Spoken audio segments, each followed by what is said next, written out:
Hello everyone, this is Tanya here from EDU TV, and it's a pleasure to welcome you all to today's special podcast on AI, schools, and universities, how to shape the future of education. We all know that artificial intelligence is rapidly transforming the way we learn, teach, work, and prepare young people for the future. At a time when schools and universities are navigating this exciting transformation, conversations and collaborations between educational leaders become increasingly very important. We are delighted to have with us two distinguished leaders from the world of education. From schools, we have joining us today Mrs. Priyanka Bhatkoti, the Director Principal of Anand Niketan International School, Ahmedabad, who will be leading today's conversation. Welcome, Mrs. Bhatkoti. Thank you, Tanya ma'am. We are also honored to have with us Dr. Raj Singh, the Vice Chancellor of Bennett University. Welcome, Dr. Singh. Thank you, Tanya. Pleasure to be here. I'm sure this will be an insightful conversation between somebody from the school perspective and Dr. Singh sharing the higher education perspective. So without further delay, I would like to hand it over to Mrs. Priyanka Bhatkoti, our host for the session for the day. Over to you, ma'am. Thank you so much, Tanya ma'am. And at the outset, I want to thank EDU TV for building bridges between schools and higher education here. My heartfelt gratitude to Dr. Raj Singh ji, sir. You come with years of experience and you have been at the helm of very prestigious organizations. Through your wealth of experience, my first question to you is that you have had a massive number of students who have graduated under your mentorship. What is it that sets apart the students who are highly successful to those who struggle? Because then I will come to AI. So, ma'am, I come back to an article which I read in 2018 sometimes in the Fortune magazine. And it said that the children who went to school in 2016, when they graduate, that may be around 2034, 35, 36, 65% of jobs they'll be working on do not exist today. And that particular statement seems to be proving correct. And in terms of skill set, which we used to impart and linking it to the students who are successful, whether they are in the field of sports or they're engineering, doctors, whatever discipline they go to. So I think softer skills are something which matter more than the harder skills. You'll agree with me that as you grow in the hierarchy, the hard skill or domain skills take a backseat and the behavioral skills come to the fore. I'll not be exaggerating if I say today as Vice Chancellor, where we have about 1,100 faculty and staff and about 18,000 students, 70% of my time goes into managing the human relations, conflict resolution, motivation kind of activities I involve into. And if you can keep the organization together through behavioral skills, that makes it success or maybe not a success. So I think softer skills I'll put first, then the harder skills.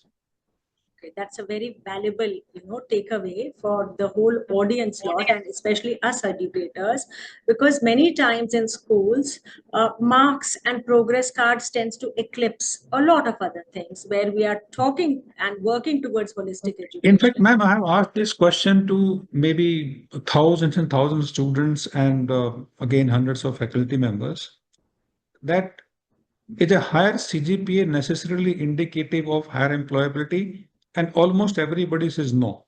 And then my next question is, why is it so?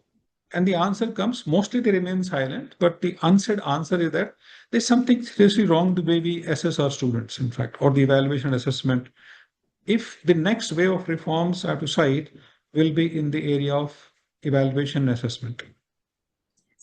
So over here, yes, I agree with you totally that education will have a lot of reforms coming in. The waves of change are already there.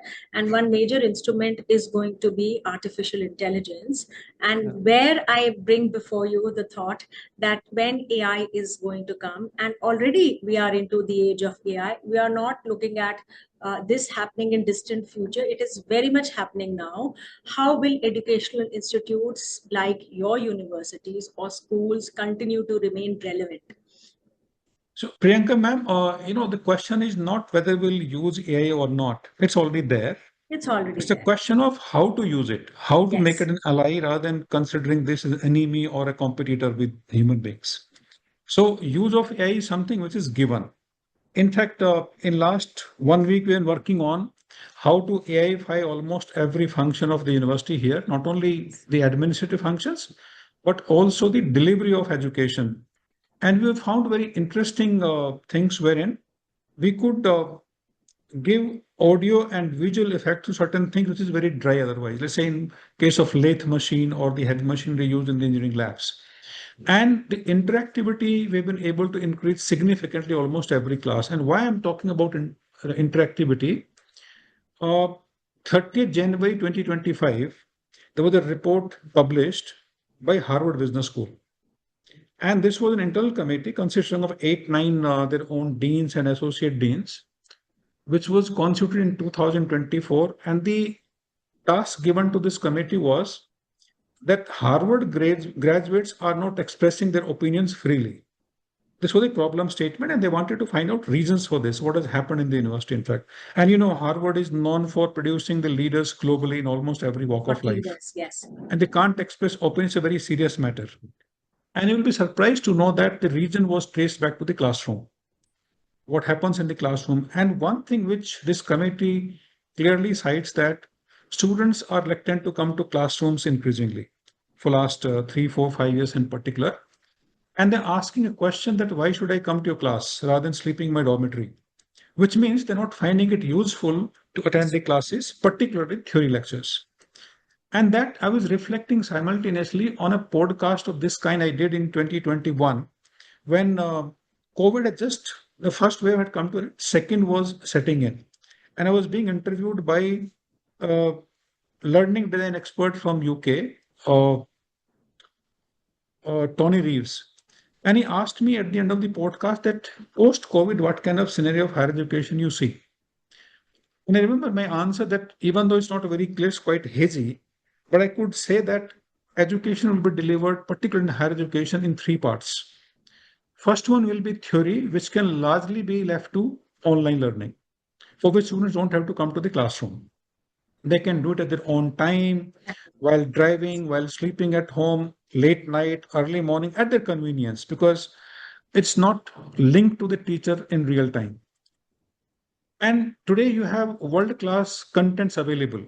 So for example, if you look at our own Indian MOOCs like SWAM and NPTEL, they're there. But globally, if you look at Coursera, which gives you contents by more than 100 top universities of the world in more than 20,000 courses, and more than 60 top companies of the world, experts have developed these contents. And the student doesn't have to listen to you and me for 45 hours or 60 hours continuously. They will choose the best professor, not for a course, but for even each topic. They don't want to learn from one expert. They want to learn it from 3, 4 experts. And then say that, yes, I have learned it.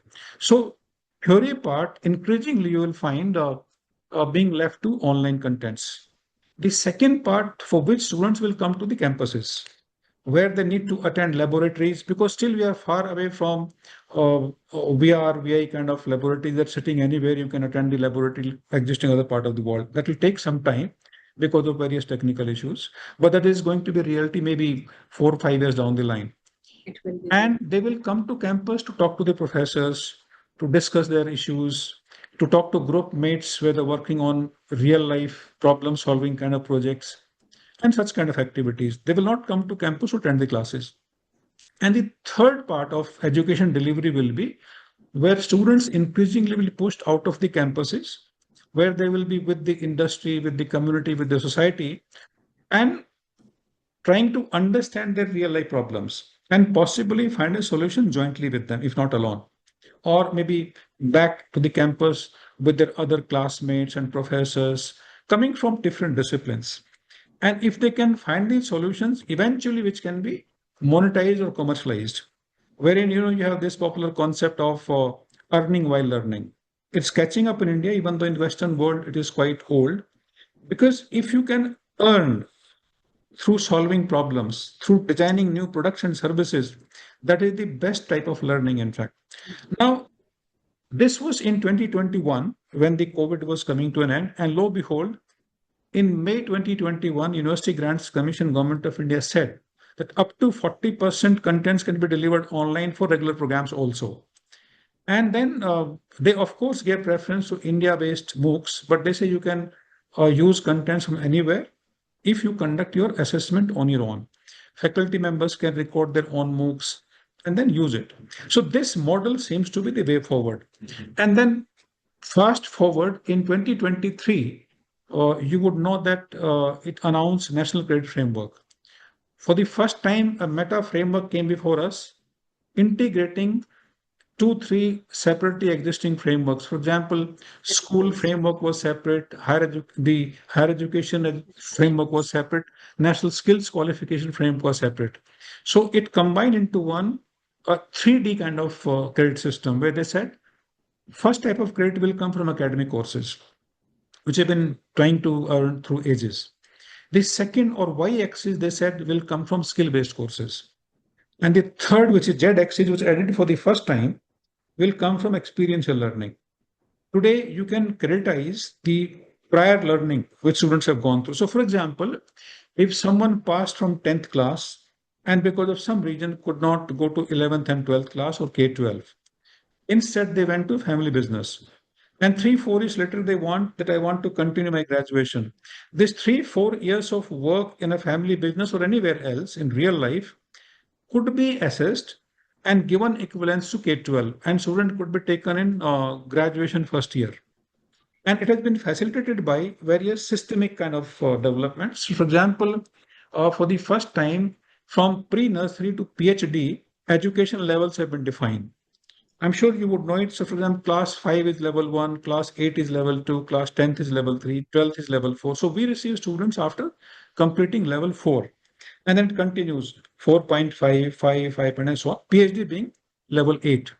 Now, the purpose of defining these levels were that seemingly similar kind of topics and courses could be offered at different levels of learning. And these levels of learning come from, we call it outcome-based education. In schools, you call it competency-based education, which is based on Benjamin Bloom's taxonomy of various learning levels, from remembering to creation kind of levels. So when you move from remembering, which is based on rote learning, which of course today doesn't work, and you move to the highest level of creation or making, as you call it in simple language, you need to improve the higher order thinking skills of the learners. And for that, simple lecture-based activities do not work. Rote learning doesn't work. You need to make students involved into activities which can, let us say, which can help them apply the real learning they go through in the classroom. They can analyze, they can evaluate and create. They can compare various alternatives. So decision-making, sense-making, how to ascribe meaning to data, for example. We have not been teaching how to find innovative ways of expressing and presenting data. So let me give an example to illustrate this. For ages, we have been using bar chart and pie diagrams for presenting data, which I collect from the market, put into some kind of tables, and then prepare bar chart, the most famous or most known kind of methods of presenting data.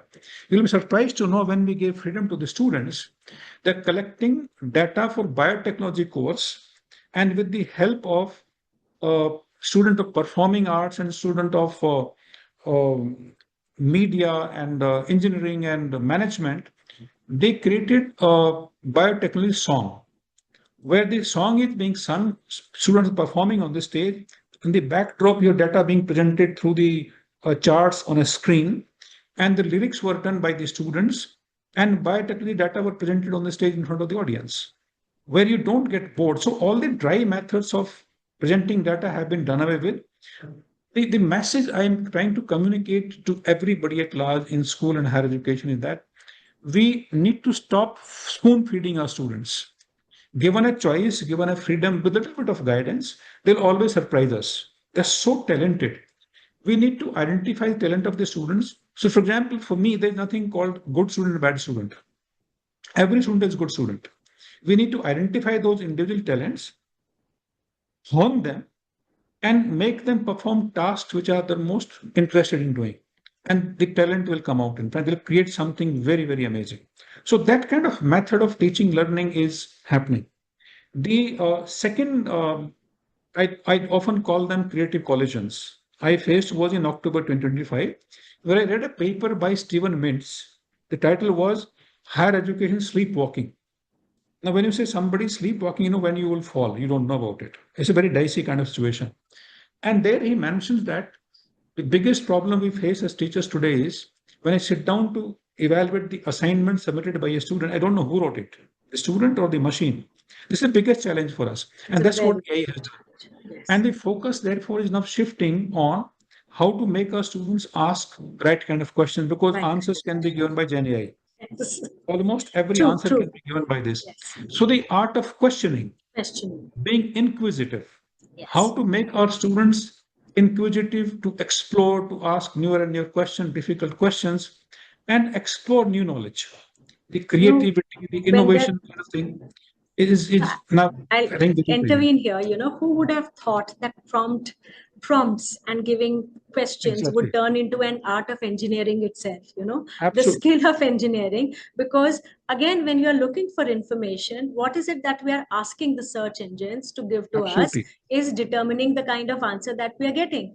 Now here, Yes. sir, I would, because you raised this part here, a lot of help undeniably all students will take from AI, even for assignments or for research. Now, how will the boundary, which is between research or ethics or ethical dishonesty also, when we're talking about, Absolutely. how would that diminish, and how would organizations like universities, colleges, and schools rise up to that challenge? Now, one thing what you've shared is that, creating the right kinds of questions, because it is only a thinking mind which can bring a valuable question which takes forward the journey of learning. So what is your take on this, sir? So, ma'am, before I proceed, you talked about the prompts. Yes. The time you spend in writing the prompts directly related to the quality of answer you get from Gen AI, no matter which Gen AI you're using. Suppose you want a very, very quick kind of prompt, just two-liners, you will get the similar kind of answer. But if you spend reasonable time, the answer will be very, very quality answer. So, for example, if I had to write an email to all my school deans, maybe at a strategic level or doing something, believe me, if I spend about half an hour in putting my query, I get ready to use email. My work has reduced by almost 70%. As a vice chancellor, I often think that instead of keep on writing emails and concept notes and dictating to somebody, if I can keep on looking at the um dashboards on my screen and keep on reflecting on them, I think that's what is expected of me. And then think of newer and newer perspectives and strategy kind of things.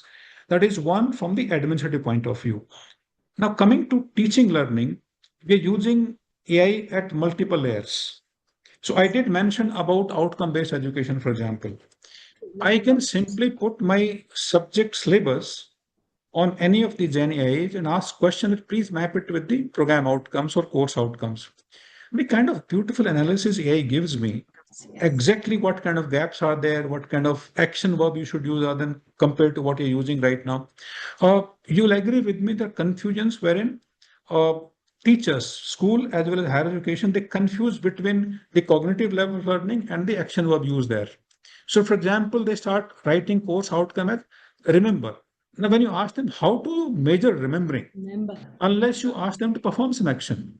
So, remembering could be measured through maybe listing, by recalling, by narrating some of the list, from your at the back of your mind. Now, these kind of small confusions can be clearly removed by artificial intelligence. Secondly, it gives analysis in terms of, we face quite often in higher education. There are courses which are a faculty teaching for last 10 years, 11 years. Without realizing that course has become absolutely redundant. It doesn't have any value contributing to the ultimate outcome, student outcomes, in fact. But because you've been teaching for so long, you start owning the course. It is so difficult for us to even touch that course in terms of reducing the weightage or maybe replacing a module. When AI gives the analysis with logic, there's no answer, there's no question which the faculty asks us. They immediately get ready to replace the curriculum. So this is the first level of layer we use artificial intelligence. The second layer now we're getting into is how each and every hour of session to be delivered in the class can be made more interactive with the help of AI. And how during the session of 60 minutes, you can incorporate multiple short assessments, which are generated by AI And once you press the button, the score comes in front of you and you move forward.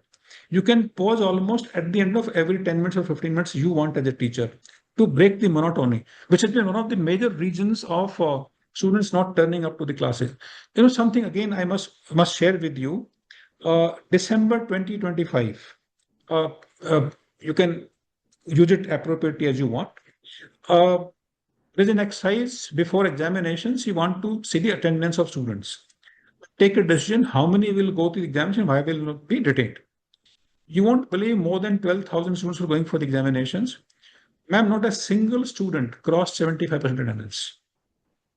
Not a single student, any of the subjects, which means you debar everybody. And you can't do that in a university system. And I started getting recommendations, use cutoff of 50%, 40%, 30%, which is ridiculous. If you think of 30% cutoff. So we took a decision that will not debar anybody, let everybody go and write the examinations. Now that came as a silent message to all the teachers and the lab experts to make classes more interactive. Otherwise, students will not come to the class without saying so to anybody. And the same exercise we did in the month of May 2026, the next semester examination. And without making any noise, more than 60% students crossed 75% attendance. And I didn't leave it there. I carried out a survey that why did the attendance improve? And the most common answer came was that we found in this semester classes being more interactive, less of lecturing were there, lab were conducted with more interactivity, short projects were introduced, artificial intelligence helped activities more engaging, a lot of animation came into it, and we found it very interesting and we went to the classes. We were not scared away from the classes. Now, this is such a small example how AI can make every class more interactive, identify the gaps, fill those gaps, assess in between so that you don't have to wait till the end of the course and then get assessed. So this continuous feedback makes both student and faculty assess continuously where we're lacking and how to enrich the courses further and attend the student outcomes in a more solid manner. So a lot of benefits, ma'am, lot of benefits. Sir, I think you have given us huge valuable insights because, educational institutes at times struggle with attendance of students, and Yes, where there is value for students in the kind of learning that is happening, there is an automatic wash back into the attendance absolutely. improving. Yes. And valuing Absolutely. the time and investment is the need of the hour. I Ma'am, have one more question, if sir, you to permit ask. me, I want to make a slightly controversial statement. You Go can ahead, use sir. it, you may drop it. It would be a It, meaningful statement because it it's will a be, uh, divergent thought process it which is you are my bringing. personal view that forcing students to come to the class in the name of attendance Never is work. unethical, is unethical. It doesn't. Because I cannot force someone to be there where they doesn't want to be. Yes, who doesn't? And particularly the today generation, in fact, Gen Z and Alpha generation, they're so independent in the thought process. They know what exactly is required for them. And once we have the technology and alternatives available there, we should leave the flexibility to them how they want to learn the best. So Yeah. I am in full agreement with you Yeah. that students carry a huge amount of intelligence. They have Yes. a greater degree of exposure vis-a-vis the faculty who might be teaching because they have been born in an age where technology and internet was the buzzword. Absolutely. So they are not migrants like others there are. They're the At the natives. Yeah. same point of time, I think we need to learn our lessons from the COVID times where tech and technology was looked with suspicion, and when there was a total shutdown of the world, it was technology which gave the bridge from home Absolutely. to learning out there. Otherwise, the education system would have absolutely collapsed. So we need Agreed. to, Agreed. I think all of us should look on that as through hindsight, because many organizations were ill prepared for a Absolutely. situation like pandemic over here, and technology which was earlier debarred was the very device which was helping students to learn and teachers to teach there. So I have one last question to ask of Yeah, you, ma'am. that here we always look at deeper skill set through deeper knowledge set coming across. A lot of the mundane that teachers and students had to do may get organized better, and there will be a freeing up of time that is there. Like you spoke earlier, many tests or teach could not be done because it was taking so many man hours away, and it was Yes. Yes. physically not possible, especially for faculty in colleges and schools where you are teaching almost 200 children per day. Now with personalized learning and with technology, those pathways have been found so that the learning curve could be paced at the level of the student. Yes. Now, when this is available, how do we go deeper to make that learning more meaningful and, more importantly, bring things of value to human beings, the humaneness to be kept alive? What is your take on that? How will we as a thinking community keep it alive? So, ma'am, my first take would be that human beings can never be replaced fully by any technology, whether it's AI or any other technology for that matter. We need to remember this. But yes, I agree on one thing. The kind of work we do, the kind of teaching, learning we involve in, it has to move up the value chain. So, for example, why in India we are being criticized for not producing the employable graduates? To some extent, genuine, to some extent, not genuine. But the blame is there and squarely there on us. I don't agree with large part of it, but to large extent, it's also true. And this is because we have been stopping ourselves at lower order learning outcomes. When I say lower level, I look at firstly remembering, understanding, and applying. We're not gone beyond this. If you want to go to the higher order learning outcomes or higher order thinking skills, as you call them, to be developed in the students, not only my teaching learning method, but also the assessment methods have to change. It's been proven empirically that written examination system cannot help you assess beyond application. And for that, you need to go to more real life solution based kind of activities to be assessed. So for example, if somebody wants to test on brand implementation, now you can't be tested on this unless you're asked to actually develop a brand and then implement it successfully. And this can be done only when you go for a startup of your own, or you start an enterprise, start a company.